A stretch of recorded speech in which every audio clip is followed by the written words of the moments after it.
not Ralph in them dining room curtains walking into the room like he the Tin Man.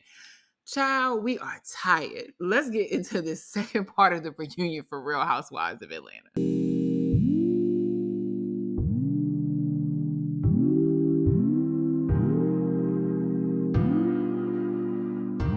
Hey, y'all, it's your girl Tammy. Let's get back into the shipwreck part 2 that is the Real Housewives of Atlanta reunion. Child, when I tell you they gave us less to work with than we had before, it's officially going down like the Titanic. I do not understand. Anyway, we back at part 2. We back where we left off, talking about a whole lot of nonsense, mostly between Courtney and Drew. Andy references Courtney about Ralph and asking her how Ralph has been feeling throughout the entire breakup of the Drew situation. Again, why are we referencing Courtney? She's known Ralph for 5 minutes. Courtney says Ralph is very hurt by the lies and a possible affair. Andy asks Courtney if she believes the affair, and she says she does. Drew says that Courtney doesn't know anything about her and Ralph, and we go back into this, don't talk about my kids situation.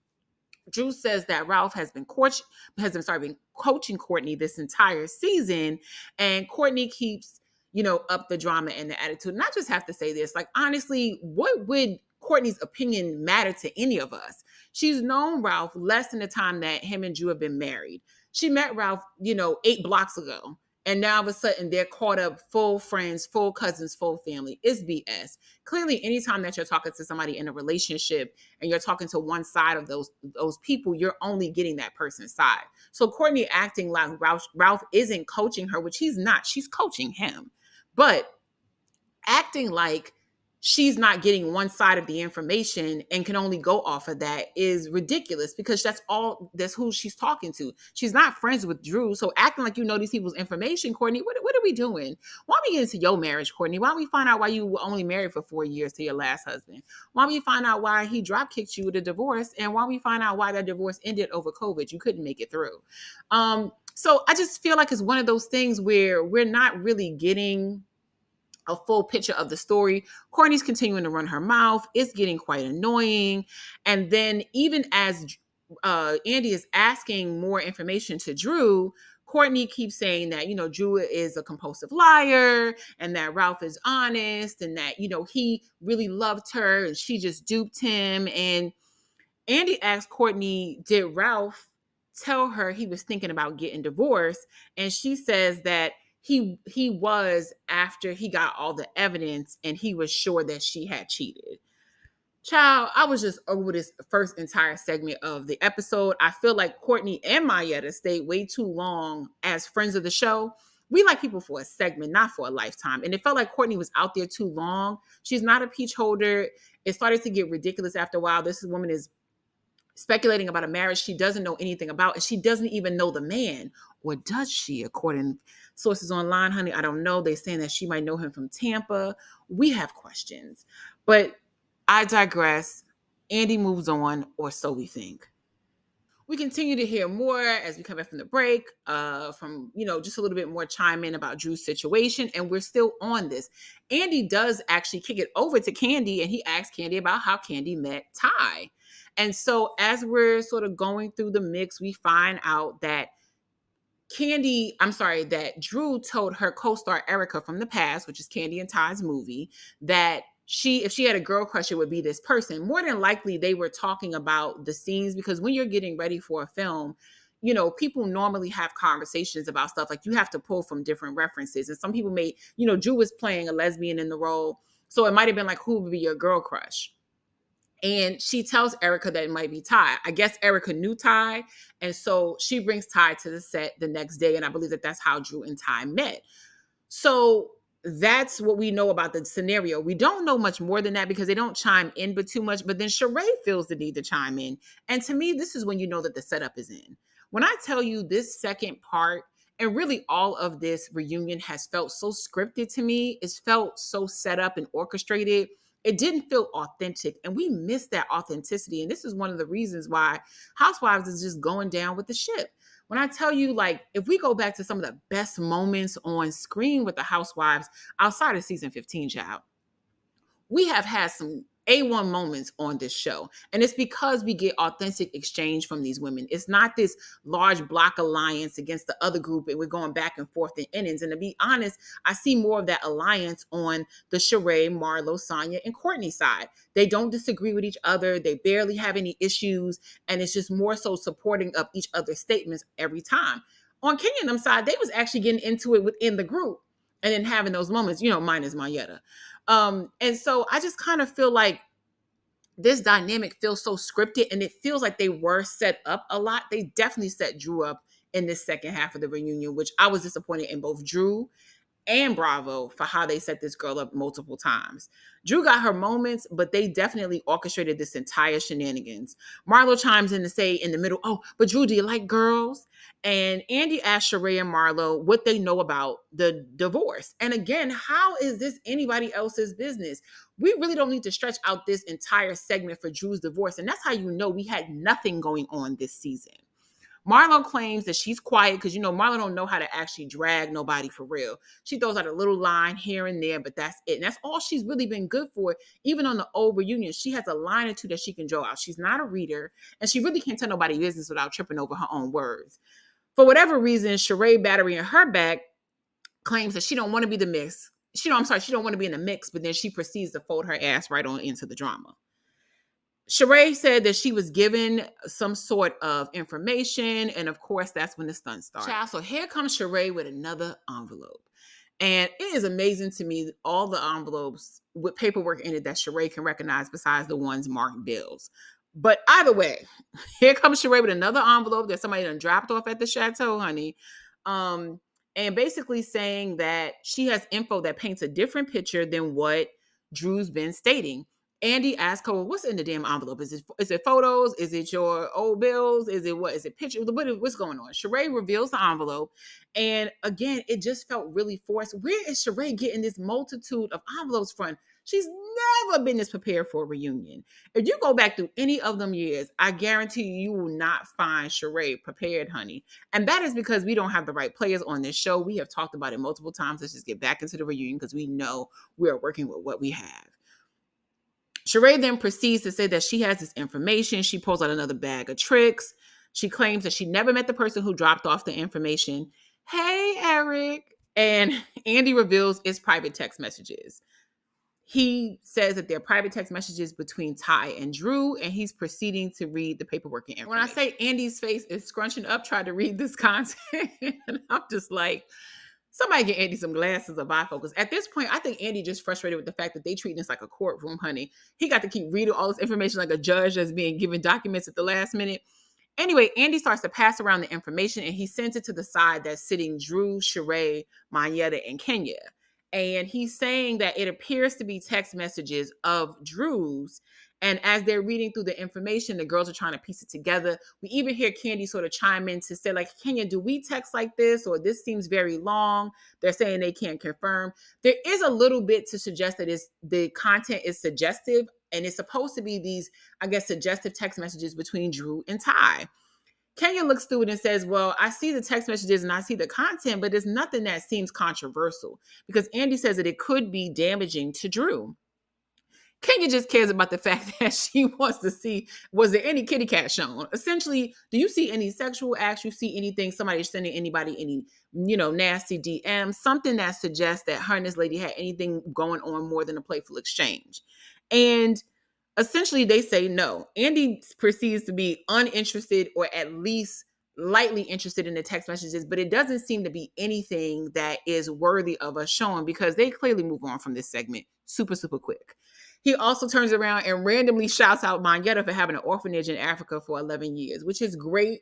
But honestly, where did that segue come from? It was the weirdest thing I had ever seen. This was the longest segment about nothing. Finally, we go to commercial. So while we are on break, the ladies are at lunch, or so they appear to be when we come back from the break.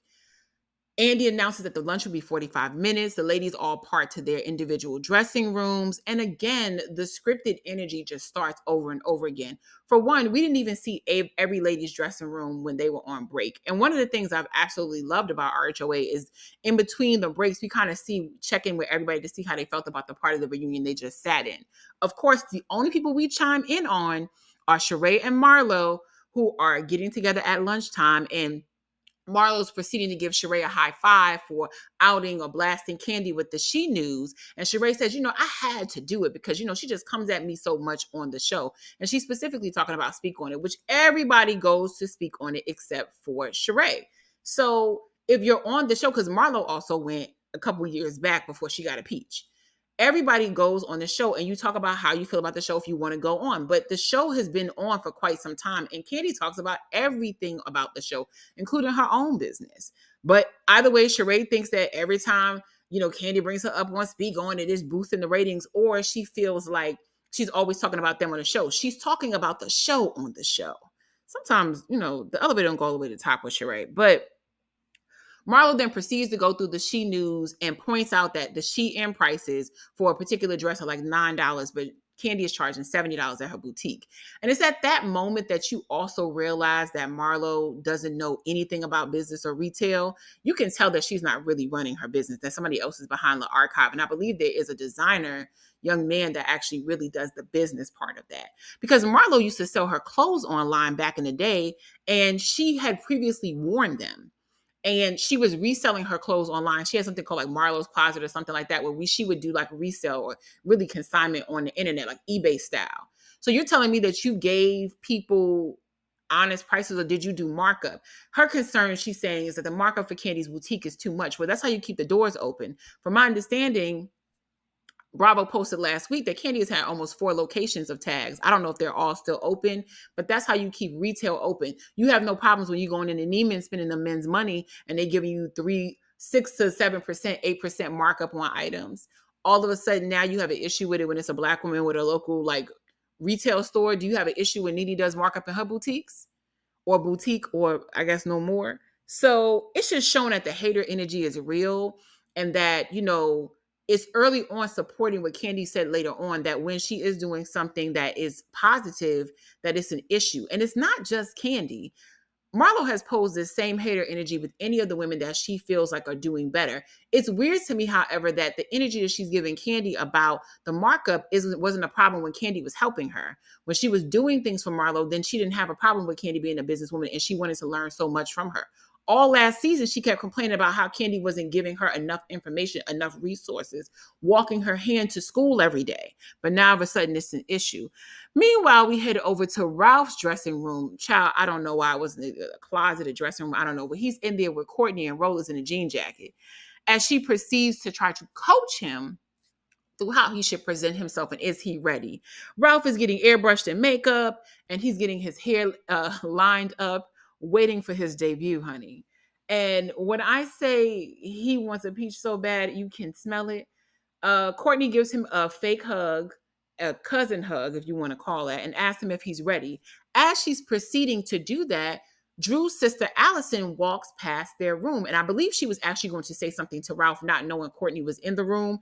But Courtney's in the room. So Allison stops. As she stops, Courtney proceeds to try to shut the door in Allison's face. When I tell you Allison wasn't having any of that, nothing, no grotto. When I tell you Allison held the door back and said, bitch, don't you dare slam that door in my face. It was everything. And if y'all haven't seen Make It Make Sense, his awesome interview with Allison, you should. Like, Drew's sister ain't nothing to play with, honey. I love it. I love to see it. And I love that somebody finally approached Courtney, on her BS.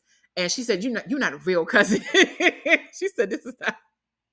And really spotted her out for how she is. Because let's be honest, I looked at Courtney's resume a while back because it is online, available for everybody to see. She seems to have some type of experience in marketing and PR. I don't know if she really worked in crisis communications. Child, I don't know. It's not giving Olivia Pope. It's giving Olivia Nope, but she does have mass comm experience. She has PR experience, which is why she was able to coach Ralph through the things that he was going to say to try to present a certain way. But you can't really coach a narcissist because they're going to always think they know better. So even when he tried later on in the episode, his real true color started to show through. Courtney tells Ralph that, Drew is a compulsive liar, and she gets that Ralph loves her, but he has to know how to let her go. And then they flash back over to Marlo and Sheree, and Marlo says, it's about to get deep. Yeah. So they might go right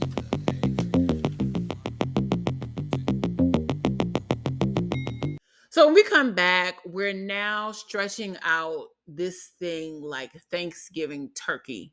Do you understand me? There are shreds left, honey. We are just trying to pick up on anything. And so they decide to delve into sex. They show a bunch of clips about things that's happened on in the season. They show even season 15 where the ladies are talking about their sexual situations, and they even get into Candy's peach launch for her new toy. When they come back from it, they start talking about Kenya and eating booty. Kenya brings up Twa for the 17,000th time. And girl, at this point, we need her to get booked in something. We need her to produce other stuff and executive produce other things. Because if I hear Kenya talk about Twa one more time, it would you would think that Kenya thought she was in the most groundbreaking black film of all times.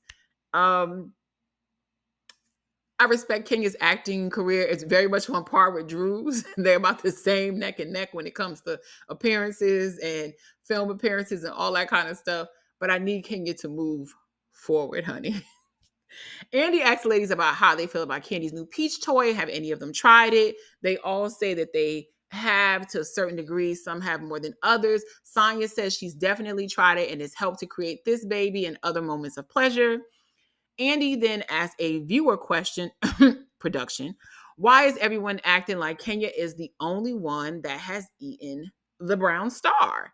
He says that everyone is doing this nowadays, so why is it such a big deal? The ladies then act like, oh, it's the prudish. I never did. And I certainly get that it's not everybody's thing. It's not my thing. I'm not interested in the brown star, but I respect other people's like personal life situations. I'm not judging somebody who's into that, because there are many men and many women who are into getting licked from the top to the bottom. As long as you're cleaned out, I know that that's a part of people's, sexual whatever. I'm not sure how much we needed this segment past Candy's toy, but at least Candy and Kenya were both honest, I think, about the fact that they may have or do engage in that part. They didn't have to share that with us because honestly, I don't really want to know. Sheree proceeds to hate from the sideline, saying, well, yeah, you people are into it now, but Kenya was doing it 20 years ago. Sheree, what was that? What was that moment? It didn't add anything. Sheree then proceeds to ask Candy what's the freakiest thing she's ever done, as if Candy would answer that just for you to talk shit about it in season 16. Candy says, she doesn't really say anything. Kenya implies that it had to be something with people because Candy's had a threesome before. Andy said that Candy's done so much. And, is there anything else that she wants to do? Or is there anything else that she really wants to give? And Candy says something alluding to, I don't know if it was a foursome. So that would mean like maybe two other women, or that would mean a man and a woman, another man and a woman. I don't know. Honestly, I didn't need this segment. I want to know about the ladies' lives. I don't really care about what they're doing in the bedroom. It made sense for bedroom Candy because that's her business. And, it was fine to ask about the peach. But we could have moved on to this segment way quicker than we had stayed in it because we just really did not need it. So then we move on to Sonia and we start talking about her path to having her second child. And we touch on a very sensitive moment for Sonia in relationship to her having a miscarriage uh, last year, and her essentially, losing the baby and, having to do a DNR and stuff like that. And it becomes an emotional moment. Sonia points out that many of the ladies were supportive of her, all doing individual phone calls or checking in or sending her something. She said that she received a call from everybody except for Kenya. Kenya proceeds to tell Sonia that she did reach out to her. In this moment, I don't know how I felt about whether or not things were truthful. The only reason I have a question mark with Sonia saying that Kenya never reached out is because I know that the girls are very communicative within the group chat.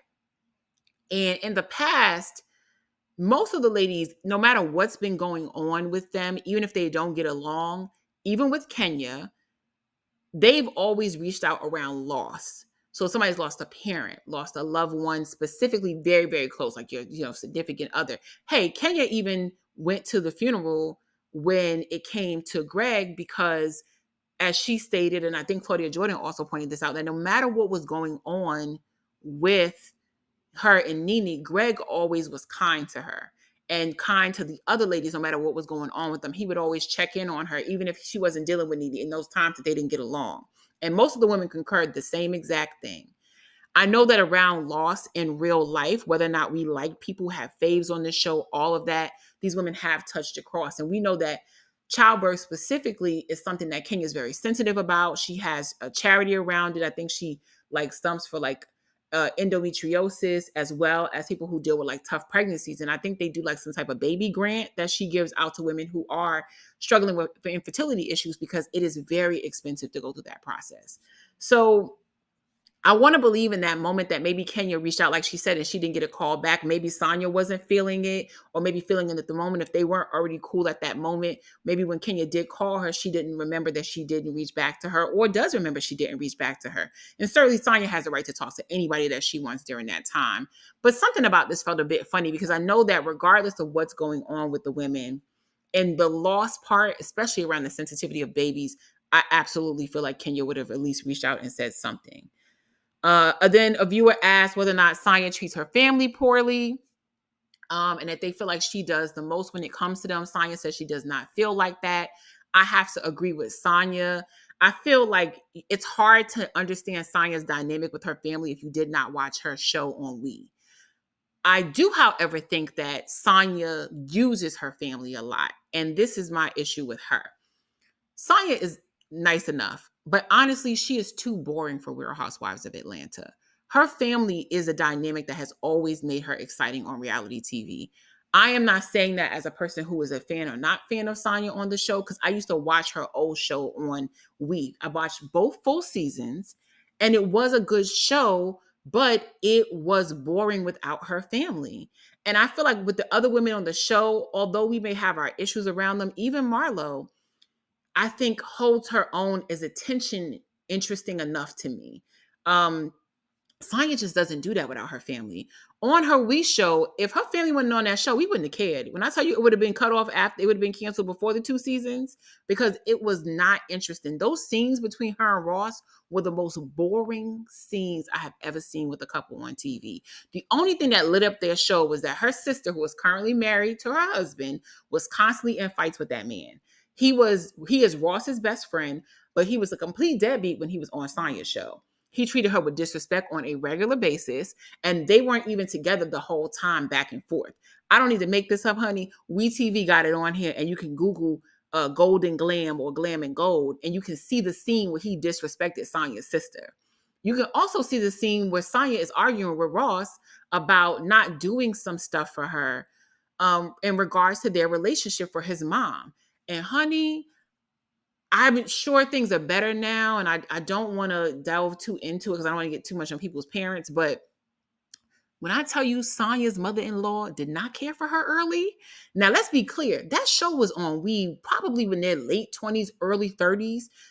And they had been dating since college. And she was not a fan of Sonya. And she was definitely like the Miss Wanda, the Mama D in the situation when it came to Sonya. I'm like, those parts of their life we don't even discover or relate to, but those are things that definitely happened on that show.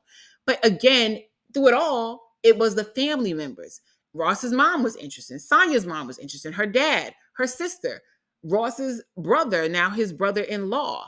The only people that were boring as hell were her and their husband, honey. So when I tell you, while she may be doing her family right, she is the only, they also are literally helping her by being in that home, because they are the only thing keeping the interest in that situation. They proceed to move on. Andy asks Kenya and Marlo um about Sonya, and of course Marlo has praises. Kenya goes on, they start having a conversation about whether or not Kenya's relationship with Sonya, what is that situation and what's going on with that. Sonya then proceeds to say that, well, Kenya feels like Sonya's a flip-flopper. She feels like Sonya tends to vehemently defend Marlo. She doesn't defend the other girls just as much. She has a tendency to make excuses for Marlo or come to her defense rather quicker. She wants to check the other women publicly, but check Marlo privately, or so she says she checks her privately. And there's not enough moments of her doing that. Production then proceeds to show a scene where, well, I'm sorry. So Sonya comes to her defense saying that she doesn't feel like she does do that. She feels like she does speak to Marlo about things, but she does, defend her friend, even though you're saying all these women are your friend, making Kenya's point. But then production proceeds to show this scene where she spoke to Marlo publicly about how Marlo sent the text messages, the pictures and content on her phone about Drew to Latoya, and she shouldn't have done that. But that is once in all of the 2 seasons that she has been on this show that she was cool with Marlo, that she really checked her. Kenya proceeds to say she doesn't remember her doing that. And I think it's because it happens so rarely. Sonya is a flip flopper. And I hate that she came in with that energy, because I really think that Sonya had the best moment to be the peacemaker of the group, because it ain't Sheree. And I feel like she had the best moment to kind of get her Cynthia on. And I hate that she messed it up trying to like be a part of like this ridiculous alliance. Because to me, Sonya had a case for she's not that interesting. Let's be honest, Cynthia was so interesting. She can articulate herself well. When Cynthia's put the test, she can articulate herself well. And I feel like there are times when Sonya can see both sides, and I feel like that would have been a better place to come in at, where she was just cool with all the girls instead of this weird rivalry with Drew for a year or two. Girl, you're both pretty. And then the next part of it is just this consciously ridiculous effort to try to defend Marlo like she's her attorney. So I don't know. We then get into Sonya's charity. We start getting into this narrative about whether or not Sonya feels like Kenya was honest in helping raise money for her charity. Kenya proceeds to say that Marlo never raised her paddle. Andy says that Marlo probably didn't raise her paddle because she didn't get along with Kenya, not because she didn't want to give money to the charity. That's what Marlo co-signs. Then we get to Sonya saying that she feels like she's having to constantly compete with Kenya's honesty and affection when it comes to their relationship. This part also weirded me out, because I find it awkward that Sonya can understand Marlo's past and understand what Marlo is going through in her past in relationship to how she treats people, but feels like Kenya should never have any walls up. Marlo is a tough road to crack. She's a tough egg to crack. She's a tough person to get through, a tough road to go down to get to any softer side of who she is. Kenya and her faced a lot of the same things growing up. And I'm like, if you can understand all of the things that she faced, why don't you understand the same things that Kenya faced when you're trying to break through that situation? And it feels like she just gave more excuses to why they're not good, but states that she feels like, is Kenya always honest, or is she putting on for the cameras? And specifically with the charity, which I thought was kind of BS. I feel like Kenya was messed up for showing up late. There's no excuses for that. And Kenya is one that loves to complain about that. And she should have took her own advice and showed her ass up on time. But I also feel like Sonya was BS, because that lady didn't have to do nothing. She really could have not gave any money. And she also she could have sat down or never showed up at all. And nobody else was stepping up to that mic to help in any real serious way. Had it not been for Kenya, she wouldn't have raised money for that charity that we just found out about last season. Speaking of last season, honey, so then we get into this narrative around the Speak On It segment. Andy asked Candy a viewer question about how Candy feels about the fact that she has this show on YouTube where she essentially discusses her cast members every season. And Candy proceeds to say that she don't feel no sort of way about it. She feel like they talk mess about her on the show and off the show, so she uses her platform to do the same. Moving on. Sheree then gets a question from Sheree from Sandy Springs. She asked a question about Candy and not wanting to share just her life, but not wanting to share her life rather, but her businesses only. The lies, the lies, the lies. When I tell you we would know far too much about Candy's business, honey, we have seen Candy get engaged on this show. Her fiance killed on this show. She met her husband on this show. She got questioned about supporting her husband on this show. Her mama didn't cut her husband down multiple times on this show. She got married on this show. When I tell you we know about Candy's issues with her kids and with her baby daddy and with for having kids and having a surrogate, Candy has taken us through a ski trip, a family reunion. We now know about her business. We know about all her businesses. We know the good and the bad. She had so many spinoffs with the different shows. So we know the in-depth part if you watch any of those spinoffs. We've gone through the ups and the downs. We saw Candy open a play on this show. The play got closed down in a couple of weeks. We saw Candy fight with her group on this network and on another network. We know the ups and downs of Escape. Honey, we have been through the Burris story. Do you hear me? We have been through it. So if anybody has shown their life, it has probably been Candy the most. And that doesn't include all of the sexual content that we've had and her starting up a business as a result of that. So we have been through all of Candy's ups and downs since she was really 14, because she was famous before any of these heifers. But she shared a lot of her life and some information that we've never asked. On the other hand, we know very little about Sheree prior to Real Housewives of Atlanta. We know snippets. I want to know, how did Sheree fail constantly as She by Sheree for the 8,000th time, though she owned a boutique supposedly right before the show came on that closed down after being open for 2 years. Who was Sheree in Shaker Heights, Ohio? We know nothing about that story at all. All we know is Sheree ended up with Bob. They got kids, and Bob dragged her through a trash ass marriage. We don't know a lot about Sheree's previous story. So, girl, while you're asking for the information on her, what's the information on you and your fellow castmates? Because who was Marlo prior to us finding out about Charles Grant? There's a whole story there. How does Marlo get her money? And how did she get her money before then? Because it wasn't Marlo LLC. So stop playing in our face. At least Kim owned up to having a sugar daddy, honey. So before we get into another Candy storyline, can we get some feelings for the things that we do not know? And that includes your own business, Sheree. Sheree then proceeds to say that Candy acts like she's better than the other women on the show. I do disagree with this, mainly because I have always felt that way about Sheree. And I'm saying that because my point of that comes from Sheree in season 1 and 2 of this show. I have always felt that about Sheree. And when she said that, it was very shocking to me. Let's take Candy out of the situation. Because my beef with Sheree on the being too good thing really don't have nothing to do with her and Candy. It's how Sheree used to treat Nene. If y'all are OG RHOA fans, then you know that Sheree used to treat Nene like trash in the first 2 seasons. Because she literally thought that she was better than Nene. Sheree was the glam girl. She was coming off of this divorce. She thought she was going to get this huge settlement from Bob that he was going to pay right away. Played herself. She thought she was going to have all of this stuff together by the time, whatever. And everything that Sheree wanted to achieve in these first couple of seasons, Nene leapfrogged over her. With all that, she wrote a book. She became the fan favorite. Sheree didn't even want to acknowledge that Nene was the person that gave production her name to do this show. She always pretended like she had whatever. Even in Kim's messiest moments with Nene, and even when they lopped her ass off the show in season 10 or so, she never pretended like Nene wasn't a part of her rise where she was economically, child, not where she is now. But for her even getting up there and getting her show, she always acknowledged that Sheree acts like Nene never contributed to that situation. And let's be clear, I'm not a Nene Leakes stan. I'm a fan of really all the women on the show. It's the exception of Courtney.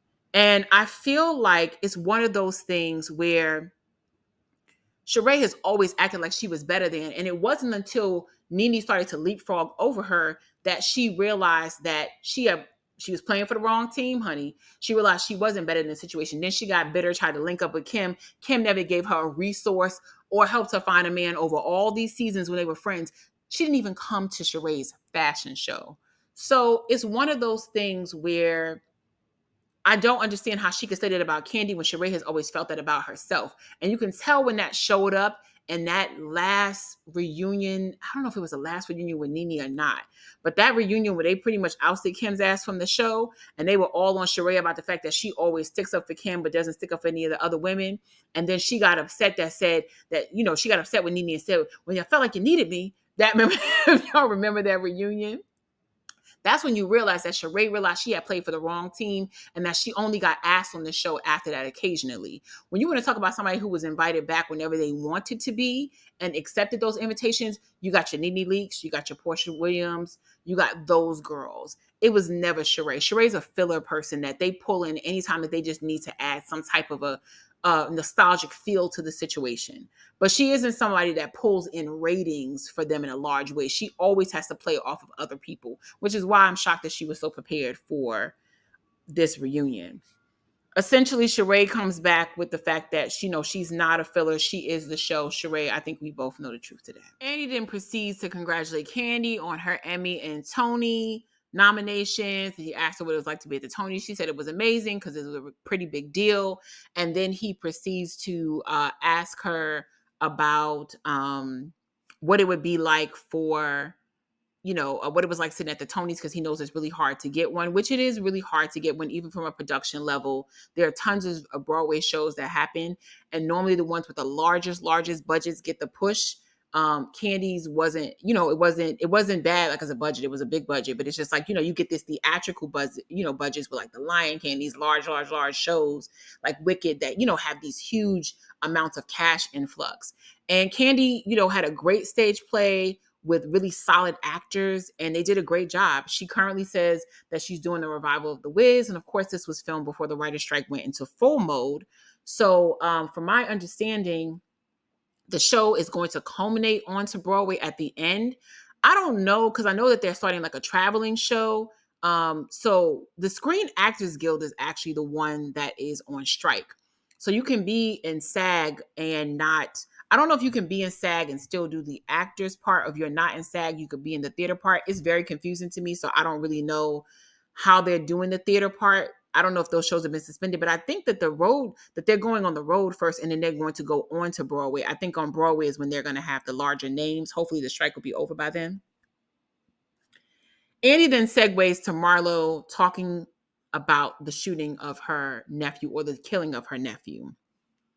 He starts off asking Marlo why she waited to go 2 years back in the archives and the archives to pull this out of her ass about the killing of her nephew, and specifically how it alluded to Candy's business.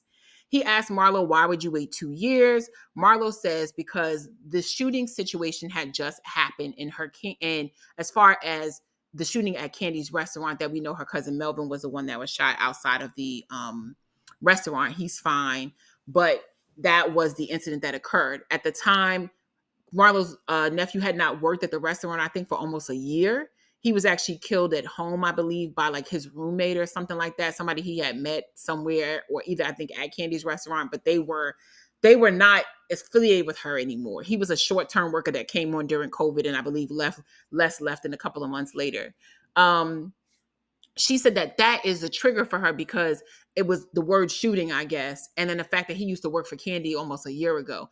He wasn't somebody Candy even had on her Candy and the Gang show. So I don't understand how those two things collided. But Marlo's saying that together they were a trigger. Candy then proceeds to say that she feels like she was compassionate to Marlo when Marlo came to her home to let her know that her nephew had passed and that he used to work with her. Marlo didn't even know that he worked for her. And she says that she feels like they had an emotional moment. She did comfort Marlo in that moment. Marlo just feels like Candy could have done more. This storyline is running dry.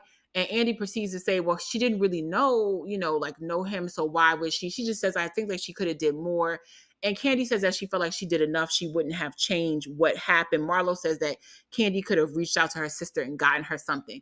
Everything seems to be fiduciary with Marlo, because what I did find interesting was that Candy says, I don't really know your sister. Like, why would I would reach out to her to say what? We've never met. This young man worked for me, a year or so back. I barely remember who he was because we have different, the restaurant business is a huge turnover business. You got waitresses in today, tomorrow. Like, did you call all his past employers? It just didn't make a lot of sense. Andy asked Marlo, what does she feel like with Candy? And she feels like, it is where it is, they're cordial or whatever. But Candy essentially says she wouldn't do anything different. She feels like she was, emotionally supportive from Marlo when they were cool. She doesn't feel like she would have did anything different regarding the funeral. Marlo feels like she could have gotten her sister flowers. Andy then proceeds to ask Marlo how she felt about the word choice that Drew used when they initially started talking about the shooting, because Drew called it the incident. He feels, Marlo says that she feels like Drew was covering up for Candy by calling it the incident and not a shooting. I think we all knew it was a shooting, and I believe they flashed the newspaper article on the screen.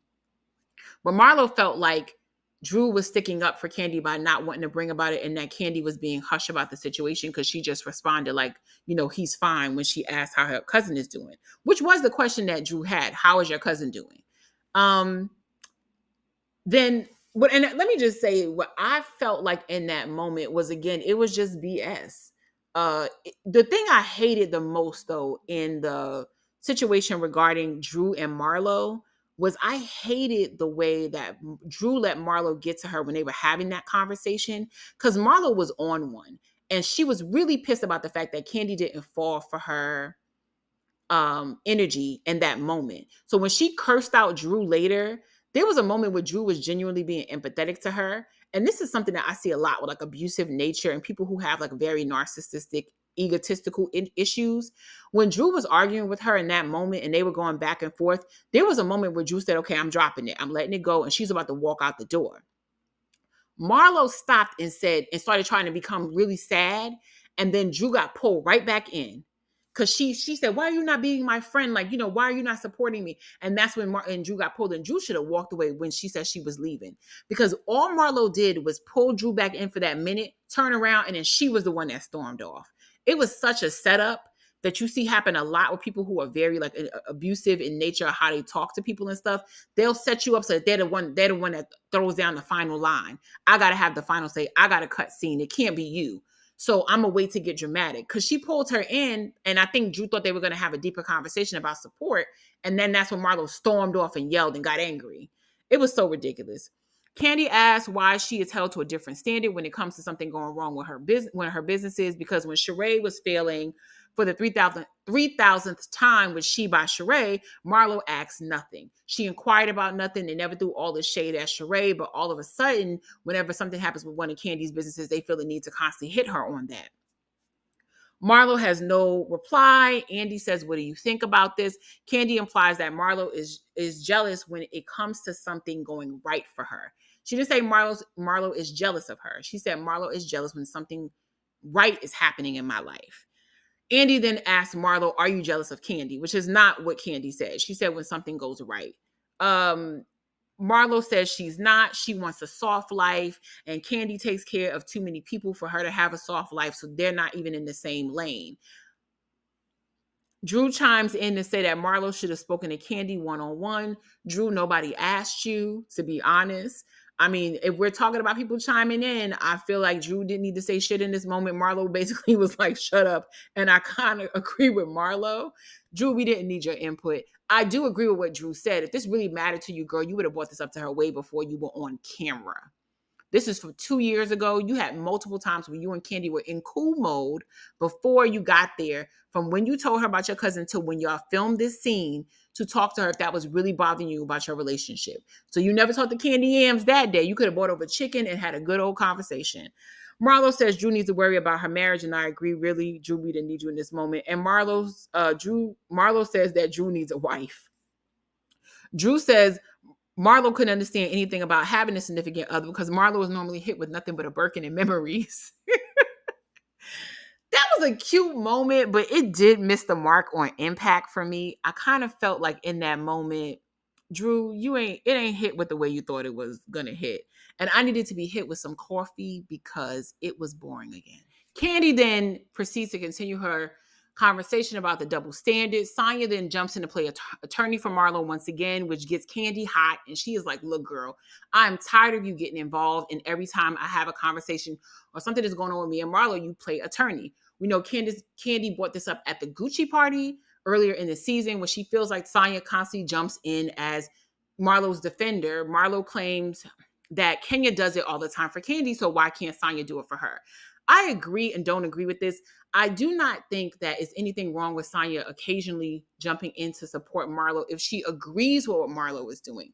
The problem is Sonya goes in as her translator for every moment. She goes in every time to overly defend her. And I don't feel like Kenya always does that because Candy can handle herself. I think she comes in as additional backup sometimes when needed. And I don't have a problem with Sonya doing that for Marlo. I have a problem with her always doing that. Marlo is able to articulate herself. And if she cannot, staying out of other people's business always helps. Or maybe not starting beefs always helps. And so I just feel like it was a lot of the same stuff that we've seen throughout the entire season. Sonya jumping in when not asked and not asked for her information to try to explain away Marlo's behavior. And it leans back to what Kenya was saying earlier. If you want to have a fair relationship with all of us, you have to learn how to shut up sometimes and let this girl speak for herself. Let her behavior be her behavior and let her work through those real issues that y'all claim she's working on. And we can't do that if every time you're chiming in to try to defend her behavior or explain what you think she meant by something. Girl, we're not asking for you to translate. We know exactly what we're seeing. Fast forward, Andy is tired, child.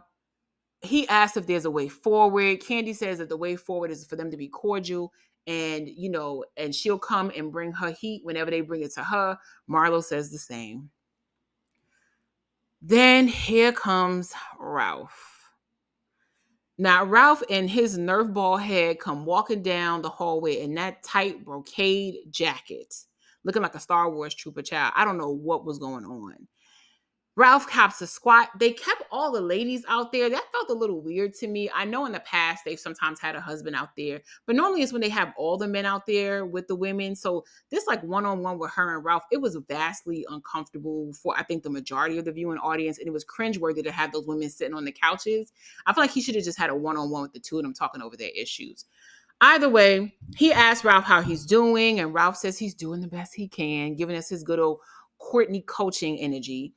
Andy says he knows that it's very awkward because Ralph and Drew reside in the same home. And of course, we know that they're not speaking. Ralph kind of alludes to the fact that they do communicate for the sake of the home. And he says that they're doing the best that they can. Andy asks like some additional question about the household and how it's working.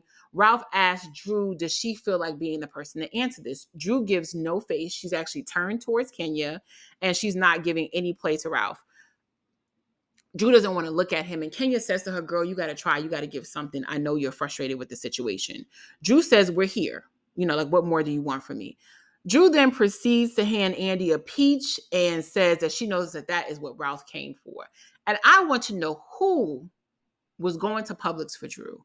What is with these fruit shenanigans? The plum situation, it was cute for a moment. The peach situation is cute because I know what she's alluding to, but Drew, you give dry on props, girl. Like, you're an actress. Sell the moment to me. It just gave nothing. And I'm just like, girl, where are we? Like, put the fruit bowl away. It just didn't serve. And again, when I told y'all earlier in my past review, Drew needs to work on her drama because there was nothing dramatic about this moment and everything said serve. What if a director was watching this? Andy says that they both seem tired and drawn out from the situation. He says that they're both filed for divorce and, this seems to be taking a toll on them. And how's that going? And then he proceeds to say, Ralph says that, yes, they both filed for divorce. They're not in court. They're actually in mediation.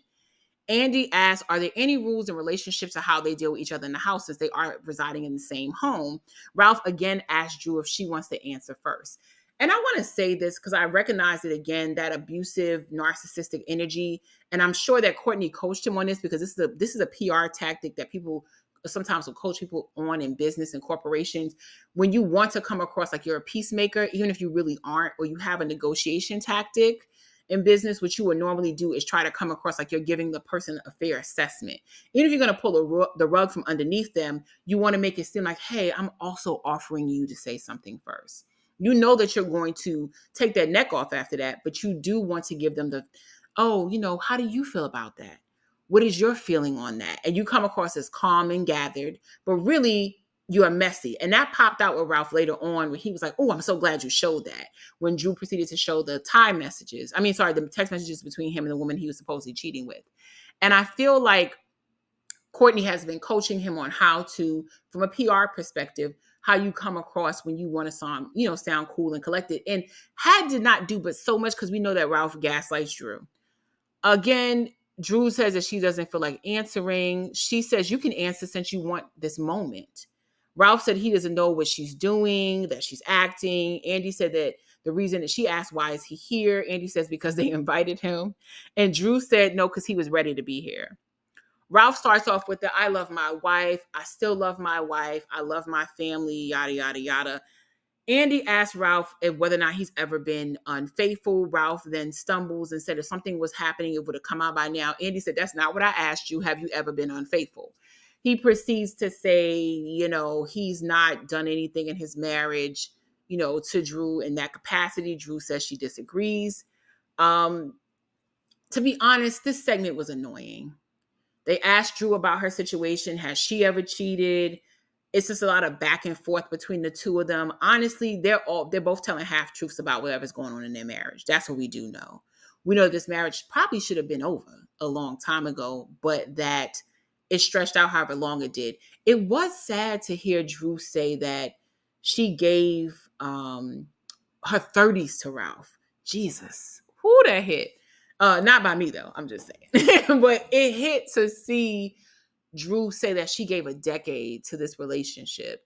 And just for it to fail. So, it is something that you sort of see, just seeing the demise of their marriage and to see them go at each other. Ralph claims that he's out here to try to present this picture of fatherhood to his kids so that his kids, who obviously are too young to even watch this show, will see that he is not this demon that they're claiming in the blogs and in the newspapers and in the gossip rags. Although he is in fact trying to demonize their mother. So I don't know how that plays when you are saying that you're not the bad one, but I want to make sure you see your mama the bad one on national television. I don't know how that placates at you being the good dad. Um, this proceeds to go on for extra innings, and Drew storms off in as the world turns fashion. I do think she was genuinely frustrated and upset. She says that Ralph has said a lot of nasty things to her. He says vice versa. They just keep going back and forth at it. As Ralph storms off, Andy does take him to task about some of the things that he said to Drew, and specifically, how can you still say you have her back or that you love your wife, but then you're allowing people to attack her and you're not coming to her defense.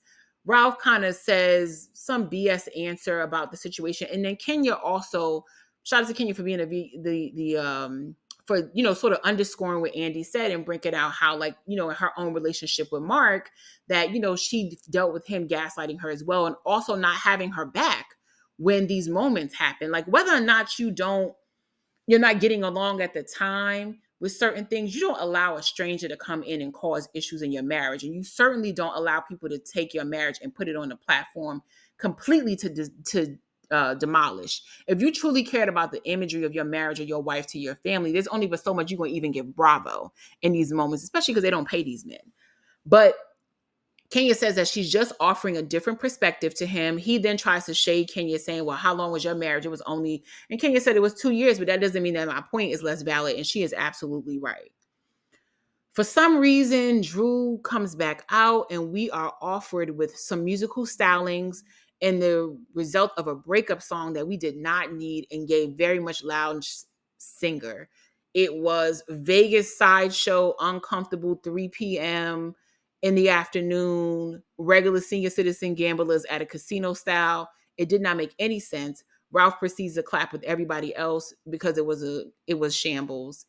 And we're almost at the end. Andy gives an ending speech. He lies about Sheree being the peacemaker. She tries to make everybody say that they love each other and they'll do better to do better the next time. And then we are allowed to leave this. As always, y'all, let me know what you thought about the episode down in the comments. Thank you for watching and see you next time.